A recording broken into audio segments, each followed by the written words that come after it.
আসসালামু আলাইকুম বন্ধুরা, কেমন আছেন সবাই? আশা করছি আপনারা সবাই অনেক ভালো আছেন। তো খুবই দ্রুত 120 হার্জ সুপার অ্যামোলেড ডিসপ্লের সঙ্গে স্ন্যাপড্রাগন 8 জেন 1 প্রসেসর নিয়ে বাজারে আসতে যাচ্ছে iQOO 9 Pro স্মার্টফোনটি। সম্ভবত এটি iQOO এর ফ্ল্যাগশিপ ফোন হতে যাচ্ছে। তো চলুন জেনে আসি iQOO এর ফ্ল্যাগশিপ ফোনে কি কি স্পেসিফিকেশন থাকছে এবং এর দাম কেমন হতে পারে। প্রথমে আমরা যদি এই স্মার্টফোনটির লুকস এবং ডিজাইনের কথা বলি, তাহলে বলতেই হয় এই স্মার্টফোনটির পিছনে এবং সামনে গরিলা গ্লাসের প্রোটেকশন থাকবে। আর সম্ভবত এই স্মার্টফোনটির একটা স্পেশাল ভেরিয়েন্ট বের হবে যেটার পিছনে লেদার ব্যাগ পাওয়া যাবে। আর সাইড ফ্রেম অবভিয়াসলি মেটাল বিল্ডের হবে। আর এই স্মার্টফোনটির পিছনের ক্যামেরা ডিজাইন খুবই বড় রাখা হয়েছে এবং সামনের দিকে ছোট একটা পাঁচসোলের পাশাপাশি কার্ভ ডিসপ্লে দেওয়া হয়েছে।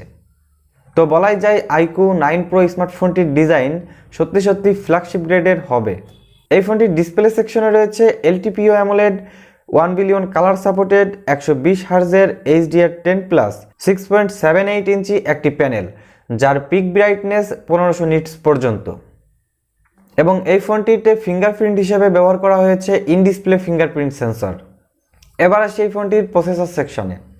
এই ফোনটিতে প্রসেসর হিসেবে ব্যবহার করা হয়েছে স্ন্যাপড্রাগন 8 জেন 1 প্রসেসর, যেটা 2022 সালের ফ্ল্যাগশিপ প্রসেসর, এটা কারোরই অজানা নয়।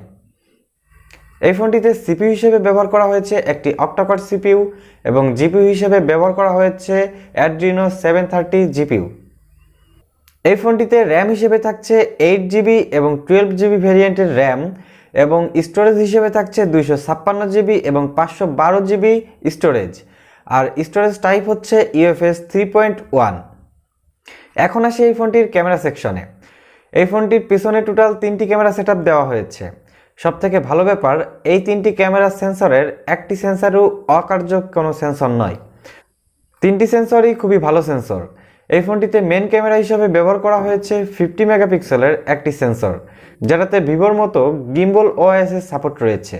তো আশা করা যায় এই মেন সেন্সর দিয়ে খুবই ভালো স্টেবিলাইজেশন পাওয়া সম্ভব। এছাড়াও ফোনটিতে 16 মেগাপিক্সেলের একটা টেলিফটো জুম লেন্স রয়েছে, যেটাতে OS এর সাপোর্টের পাশাপাশি 2.5x অপটিক্যাল জুমের সুবিধা থাকছে এবং 50 মেগাপিক্সেলের একটি আলট্রা ওয়াইড সেন্সর থাকছে। তো আমার কাছে মনে হয় এই 3টি সেন্সরই খুবই দরকারি এবং কার্যকারী সেন্সর, এবং ভিডিও সেকশনে সর্বোচ্চ 8K 30fps পর্যন্ত ভিডিও রেকর্ড করা যাবে।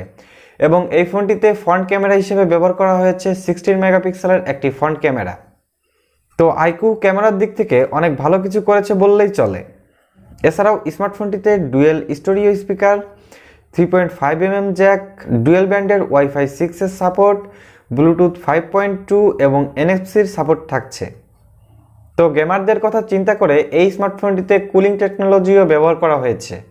এই ফোনটিতে ব্যাটারি হিসেবে ব্যবহার করা হয়েছে 4700 mAh এর একটি ব্যাটারি এবং চার্জার হিসেবে ব্যবহার করা হয়েছে 120 ওয়াটের একটি ফাস্ট চার্জার এবং ওয়্যারলেস চার্জিং হিসেবে ব্যবহার করা হয়েছে 50 ওয়াটের একটি ফাস্ট চার্জার। এছাড়াও স্মার্টফোনটিতে 10 ওয়াটের রিভার্স চার্জিং সুবিধাও পাওয়া যাবে। আর এই স্মার্টফোনটির প্রাইসের কথা বলতে গেলে ধারণা করা যাচ্ছে এই স্মার্টফোনটির প্রাইস ইন্ডিয়ান রুপিতে 60,000-এর আশেপাশে হতে পারে। আর এই স্মার্টফোনটি সম্ভবত লঞ্চ হতে পারে 23শে ফেব্রুয়ারি। তো 23শে ফেব্রুয়ারির পরে আমরা জানতে পারবো এই স্মার্টফোনটির প্রাইস এক্স্যাক্ট কত হতে পারে। তো বন্ধুরা, আজকের ভিডিওটি এই পর্যন্ত ছিল। আপনাদের যদি আজকের ভিডিওটি ভালো লাগে তাহলে ভিডিওতে একটা লাইক করতে পারেন, আর এই চ্যানেলে নতুন হয়ে থাকলে চ্যানেলটিকে সাবস্ক্রাইব করে রাখতে পারেন। ধন্যবাদ।